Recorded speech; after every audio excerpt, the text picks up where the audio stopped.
Untuk lebih jelasnya, silakan kalian simak video berikut ini. Dan apabila ada yang ingin ditanyakan, bisa ditanyakan di sesi Q&A. Terima kasih. Oke, Assalamualaikum warahmatullahi wabarakatuh. Baik, kita akan melaksanakan praktikum perancangan teknik industri 2, yaitu kita akan membahas modul 1 mengenai antropometri, di mana yang diampu oleh saya sendiri, Muhammad Fahmi Rizkyandi, dan juga teman saya Salsabila Khairunisa. Oke, pertama-tama kita perlu mengetahui dulu ya, apa itu antropometri. Jadi secara bahasa itu antropometri berasal dari bahasa Yunani. Jadi menurut Bridger, antropometri itu berasal dari kata anthropos yang artinya manusia dan juga metron yang artinya ukuran. Jadi secara singkat, antropometri itu berarti ukuran manusia.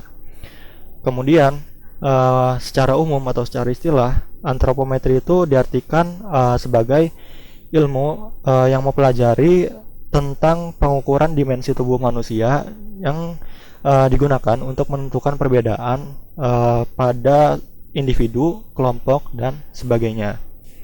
Nah, kemudian karena antropometri ini membahas mengenai dimensi tubuh manusia, jadi kita perlu mengetahui beberapa faktor yang dapat memengaruhi dimensi tubuh manusia.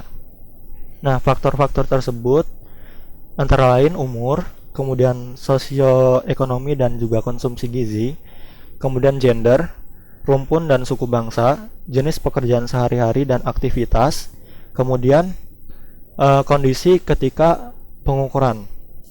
Nah, selanjutnya data antropometri ini dapat kita gunakan atau kita aplikasikan dalam perancangan suatu produk ataupun fasilitas kerja. Jadi bisa kita lihat contohnya di sini ada pintu, kemudian meja, kemudian kursi kantor. Nah, ini merupakan benda-benda atau fasilitas yang menggunakan data antropometri dalam perancangannya. Nah, dalam perancangan fasilitas atau produk menggunakan data antropometri itu dikenal dengan 3 filosofi dasar. Nah, 3 filosofi dasar tersebut yaitu design for extreme, design for average, dan design for range. Nah, masing-masing perbedaannya yaitu jika kita menggunakan design for extreme, maka rancangan yang kita buat itu ukurannya menyesuaikan ukuran tubuh terbesar ataupun terkecil dari ukuran tubuh manusia. Kemudian design for average ini rancangannya menggunakan ukuran tubuh rata-rata manusia.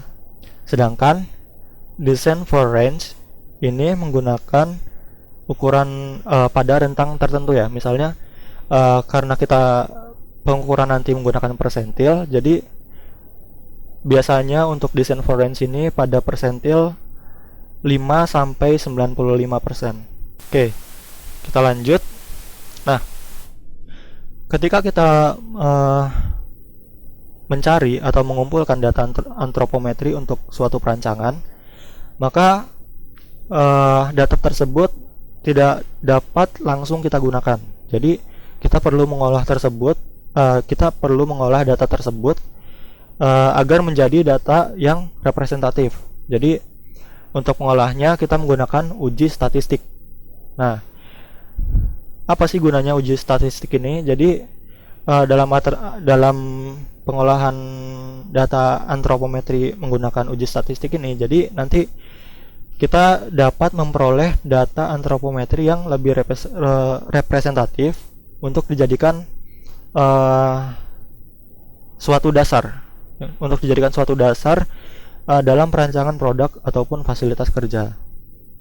Tuh. Kemudian uji-uji statistik tersebut ada beberapa ya. Yang pertama itu ada uji keseragaman data, kemudian uji kecukupan data, dan juga ada persentil yang seperti saya bilang tadi. Jadi untuk rumusnya di sini sudah disediakan ya. Jadi untuk keterangannya juga sudah ada, dan untuk lebih lengkapnya dapat kalian baca di modul seperti itu. Nah, ini saya coba menjelaskan sedikit terkait rumus-rumus yang ada ini. Jadi untuk BKA dan BKB ini perbedaannya hanya di tandanya saja. Kemudian 3 kali SD ini angka 3-nya diperoleh dari nilai Z tabel. Pasti kalian sudah tidak asing lagi dan sudah mempelajarinya ketika mata kuliah statistika ataupun praktikum statistika industri kemarin. Kemudian di sini ada uji kecukupan data. Jadi rumusnya N aksen sama dengan K per S dikali akar dari N dikali sigma kuadrat min sigma X dikuadratkan dibagi sigma X, lalu hasilnya dikuadratkan. Selanjutnya di sini ada persentil.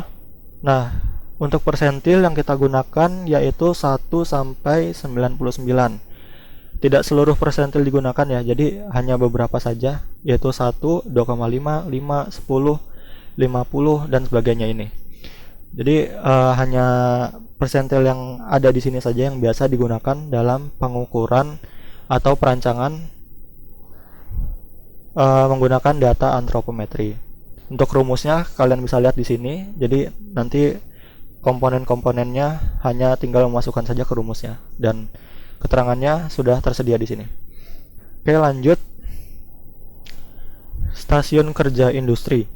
Nah, perlu kalian ketahui bahwa stasiun kerja industri ini terdapat 2 jenis ya. Yang pertama itu ada stasiun kerja untuk operator duduk dan juga ada stasiun kerja untuk operator berdiri. Nah, penggunaan stasiun kerjanya ini masing-masing sesuai dengan kebutuhan operatornya. Jadi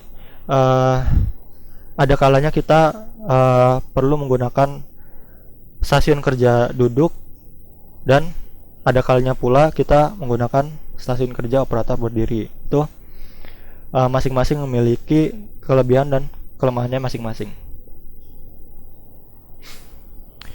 Selanjutnya dalam pengukuran data antropometri itu ada beberapa dimensi tubuh yang perlu diukur ya. Jadi di sini ada sekitar 36 ya. 36 dimensi tubuh yang harus diukur. Nah, contohnya itu seperti dimensi tinggi tubuh ini.